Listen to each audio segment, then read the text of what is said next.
higher temperatures this summer also lead to higher electricity consumption? Would the revival of the Bataan Nuclear Power Plant, eyed as a cheaper electricity source, balance out the so-called hazards feared by some people?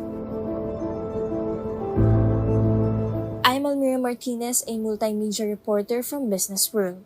In this B-side episode, 2nd District Representative of Pangasinan and House Committee on Nuclear Energy Chairperson Mark O. Cojuangco talks about the challenges and benefits of reopening the Bataan Nuclear Power Plant. I guess, sir, just to start our interview, can you share with us what are the current struggles of the Philippine energy sectors and how does the government address these challenges? Well, in my opinion, the biggest challenge for government is undercapacity in generating. We don't have enough power generation to meet the demand. That's why we always have red and yellow alerts on summertime when demand bumps up during the hot months. Unfortunately, EPIRA has meant that only the private sector can participate in building power generating assets for the country. I find it onerous that this is the case, especially when even reserve capacity is short of being met. I think that there should be a government mandate or a law that says, by law, that says that if the reserve capacity is not met on a timely basis by the private sector, then the government should be free to come in and build the reserve capacity if the private sector does not do it on time. So that we will never have a shortage of power. Do you believe the current administration through the Department of Energy has taken the appropriate measures or necessary steps towards resolving these issues? I think that the Department of Energy has not taken enough initiative in addressing the generating shortage, especially when it comes to nuclear power. I think that our society has already had over 40 years, 38 years since the close of BNPP in 1986. To try everything that it has tried. It has tried wind, solar, geothermal, etc., etc. And all of these technologies have failed in being able to supply adequate power that's both clean and cheap. Clean and yet reliable. So we've tried those that are clean yet unreliable. And I think that they are falling short in addressing our need. And so, because we turned our back on nuclear in 1986, we are now 65% imported coal, and we are 20% gas. And gas is running out because Malampaya is running out.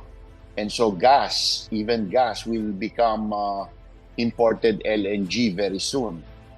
And so that's 85% fossil fuels.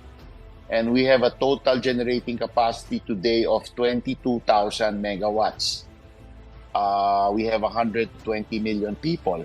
Vietnam, which has slightly less than us in population, is already at 68,000 megawatts. It's good they have indigenous coal, but we don't. So we have to import everything. And so it is a drain on our foreign exchange resources.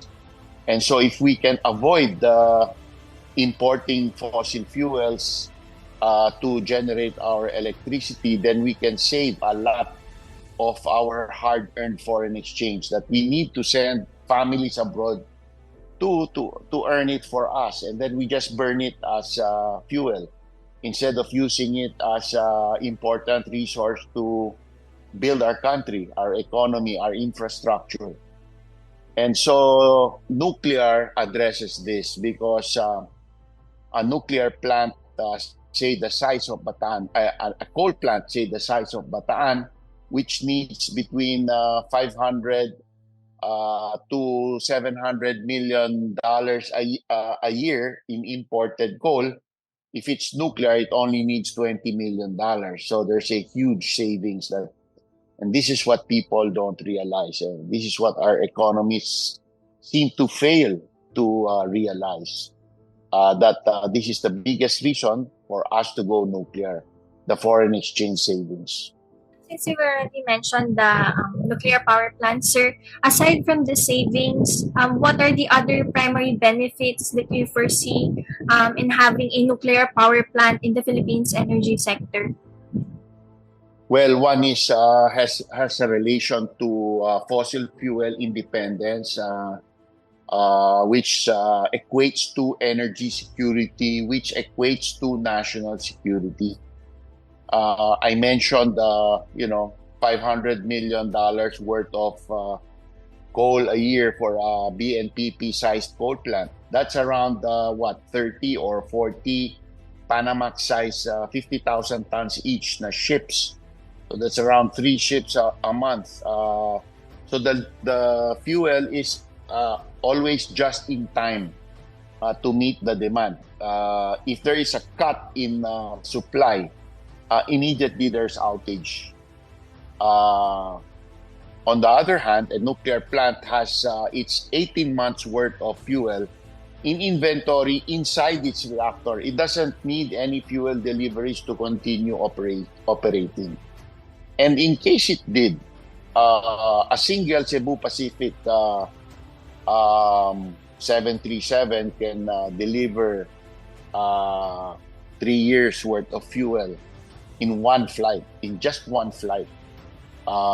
You don't need this a train of ships delivering. So it's not prone to any trouble in the West Philippine Sea, as far as delivery is concerned. So that's national security. You lessen the defense burden on the country. You lessen the burden on the Department of National Defense, on the Navy. So you're less prone to blackmail. Since there are a lot of talk whether or not the government must revive the BNPP, I just want to know, sir, if it is decided to revive the power plant, what would the requirements and necessary steps would be? In my opinion, there is no choice, but we need to revive that plant for the simple fact that that plant represents a sizable amount of Philippine nuclear assets. And if there will be a constraint in developing nuclear in the Philippines, it will be our financial capability to finance that. So that forms, that's worth a few $1 billion. The site itself, even without the plant there, because that site is good for 4 nuclear power plants. So there's the existing plant of 620 megawatts, and it can fit 3 more plants of 1,100 megawatts each for a total of 3,920 megawatts. So if it's worth X $1 billion, that can be leveraged as our equity contribution with foreign financial institutions, so that just based on that as the equity position, we can probably raise the entire amount of money that we need to build out the 4 nuclear plants there. And now the earnings of the 4 nuclear plants there can also generate the revenues needed to practically finance the building of a lot more nuclear plants in other places in the country. I mentioned earlier 22,000 megawatts is our total capacity right now of everything. So I also mentioned 85% fossil fuels. That's around 16,500 megawatts of fossil fuel capacity today. NEDA says we need to double capacity by 2040, up to triple. So if it's the double capacity scenario, it's easy to imagine that we can build an incremental 16,000 megawatts of nuclear without touching a single megawatt of fossil fuel capacity. And there's a lot of space left over for wind and solar. If we really must do wind and solar, if even for political reasons we need to do wind and solar, there's a lot of room there for wind and solar. So I am okay with up to 50% wind and solar as long as it is on a nominal basis, not on a delivered electricity basis. Because if you say 50% wind and solar as delivered electricity, it means you're talking about 95% nominal capacity as far as wind and solar is concerned. And that's the plan of DOE, which is, I think, totally onerous. It is totally mistaken. I just want to know, sir, how much power can the Bataan Nuclear Power Plant provide to the grid? Only 620 megawatts. So Bataan can supply 620 megawatts, and you can build 3 AP1000s there, which can supply 1,100 megawatts each for a total capacity of 3,920. For me, there are only three choices of new nuclear that we can choose from. The AP1000 of Westinghouse, the APR1000 of KHMP, or the CANDU E6 of Canada. I think those are the only three readily deliverable nuclear plants available today. Because we are already ruling out Russian or China supplied nuclear plants. The HPR 1000 of the Hualong 1 of China, and the VDER 1200 of Russia, because of the geopolitical situation.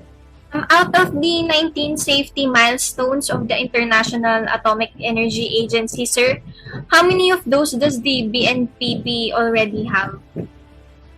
In my opinion, it has all. Although we still are waiting for two pieces of legislation which already passed the House on third reading. The bill setting up the regulatory authority, the independent regulatory authority, the PhilAtom, and the bill setting up the nuclear liability law, which defines the operator as liable in the case of an incident. So those two are actually already in laws, but sabog-sabog, and a little bit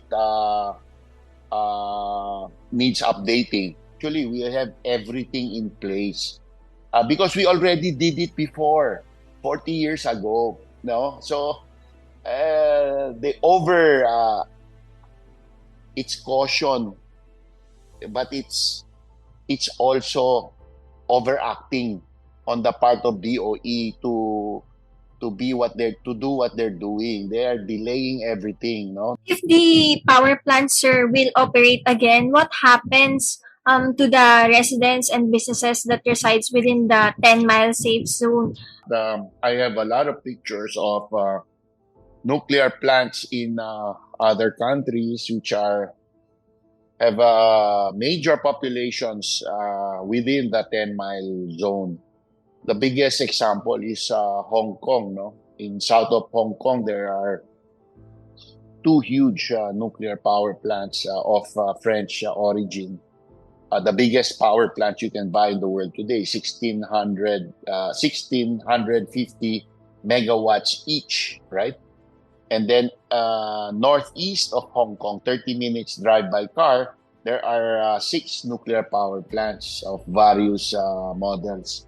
That's right outside the city of Shenzhen, which used to be a fishing village, which now is a boom city because of all that cheap, clean, reliable electricity.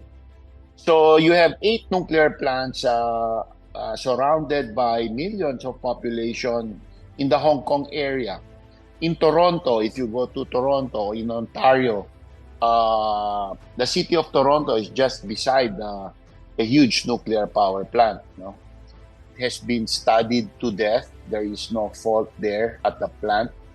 That is certified by no less than PHIVOX, MGB of DNR, and by Professor Caloy Arcilla, who used to be the head of UP NIGS, National Institute of Geologic Sciences. In fact, he sent his own team there several years ago to study it. They spent 2 months at the site, digging trenches, looking for faults.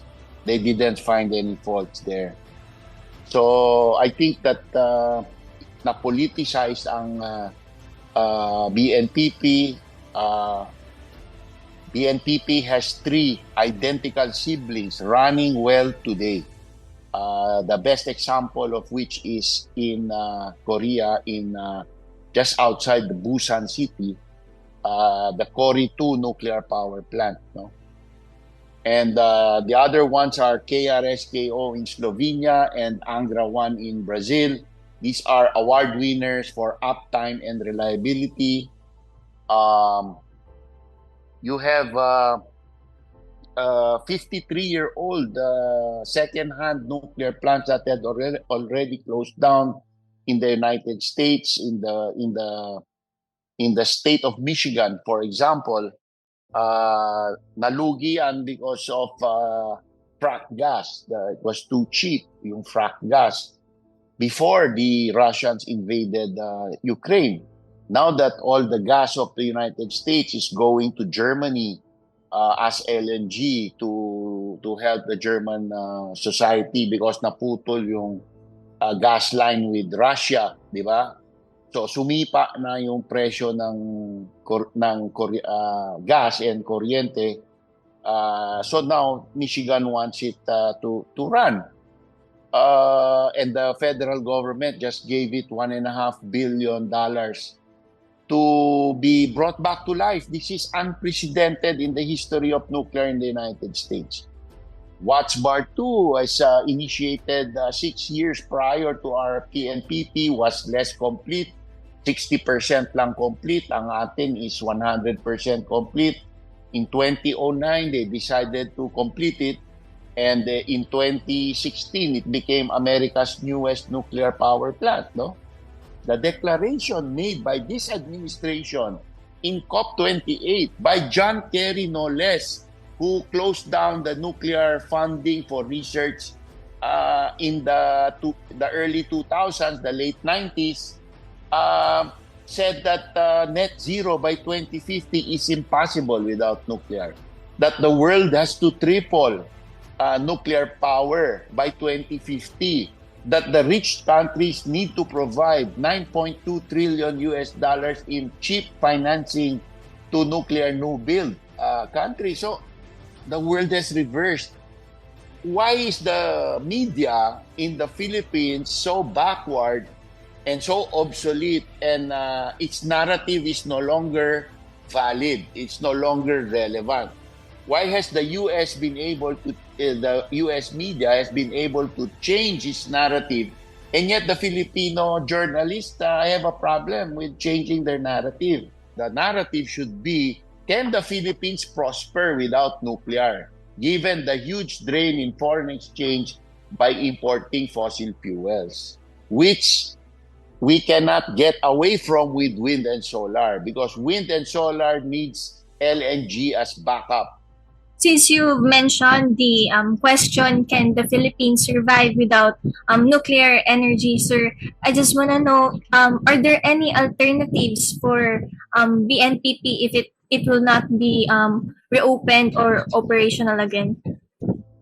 Well, it will be a pity because there will be several $1 billion worth of nuclear assets that we are going to now declare as zero value. Gagawin mo na lang yan ng subdivision siguro or whatever, tourist spot, no? So, of course, I have been working on local social license in my own district in the town of Labrador, where I have been able to convince over 65% of registered voters to write a letter and invite the national government or any nuclear company to locate in Labrador. I said that it's very controversial, so you ask for something in exchange. You ask for free electricity. So I said, why don't you index a year of consumption like 2021 and ask for 2 times that volume of electricity for every 1,000 megawatts that you will allow to be located here. So I said, can you imagine if you allow 4,000 megawatts here, you will have 8 times your 2021 consumption as free electricity. You will have the cheapest electricity in the entire Philippines, I said. Do you think that if that happens, you will be able to attract foreign capital to set up industries here in your town and generate the thousands of jobs needed to make your economy, your local economy, and the life here better? They believe it. And not only they believe it, the surrounding towns believe it. And I said, unahan yan.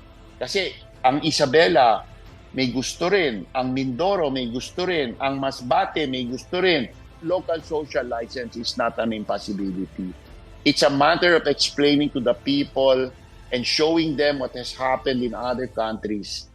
That's what you need to do. You need local buy-in, and I think I've achieved that here in the town of Labrador.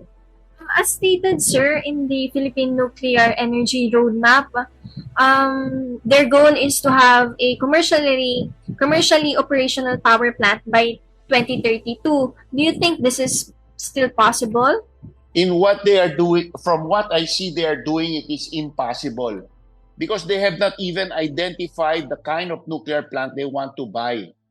If they were to tell me that they will run Bataan Nuclear Plant by 2032, I will believe them because it is 100% complete and they only need 4 to 5 years to commission it. Kiramdam ko bilang isang mambabatas na advocate for nuclear power, I feel that DOE is just giving the Filipino people and the President lip service. Talagang sinasadya nilang dinidelay ito. Why? Baka may vested interest dyan na pinoprotektahan nila that's really using wind and solar as the Trojan horses to get into the natural gas importation business, the LNG importation business. Bakit yung bill doon sa Downstream Natural Gas Act naging certified bill? Bakit yung nuclear hindi certified? The Japanese are fighting hard to restart all their nuclear plants because they see their national wealth leaving the country because of the increase in imported coal and gas. Since you've mentioned, I guess, Pangasinan as one of the possible or potential areas for power plants, what other areas must the government look into and what are the factors that must be considered when selecting these areas po? Well, Isabela, firstly, you need to go to a place that has indicated social license. In other words, the political leadership is willing to expend political capital to convince its population that this is good, that and to create the reality that the people itself want it. So that's Isabela, that is Mindoro, that is Masbate, those are Sorsogon, Northern Samar. I mentioned to you, what you call this, Zamboanga del Sur and Sarangani have all indicated they are interested. I'm sure there are others there, pero hindi pa nag-indicate. Right? Unahan yan eh. Now, 70% of our GDP happens between Pangasinan and Batangas. So that's where 70% of the generating capacity happens. So that's where you need to concentrate for. That's why perfect ang Pangasinan, Bataan, Mindoro, Masbate, Isabela.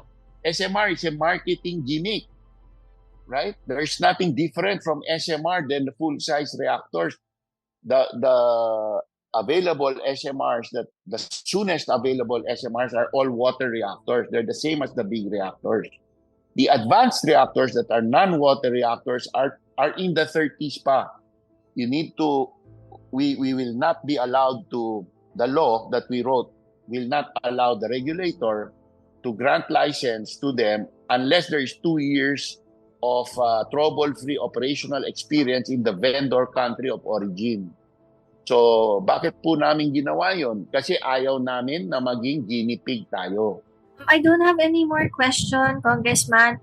Is there anything else you would like to add po for our viewers and our readers? Yes, I would like to say that the power to change our future is really in your hands. I think the world has changed, and many now see that the only way for clean yet reliable electricity that's cheap is nuclear. When we turned our back on nuclear in 1986, we, by implication, allowed a dirtier, more deadly energy source to replace it. And so that has caused thousands of premature Filipino deaths and sickness that the media has not complained about, or the NGOs have not complained about. I'm complaining now. So we would have saved many Filipino lives had we gone nuclear in 1986. We would not have had to become 80% fossil fuel. Our peso would be a lot stronger today. Our economy would have been at least 30% bigger than it is today. There alone is millions of jobs of opportunity loss. I think we should learn from these mistakes. Although the Bataan Nuclear Power Plant was completed in 1984 or around 40 years ago, it remains a relevant topic up to this date. As the country faces dangerous heat index levels in different provinces and cities, along with increased electricity rates this summer, conversations on reopening the power plant continue. This has been another episode of B-Side. Subscribe now and enjoy industry insights on Philippine business and beyond.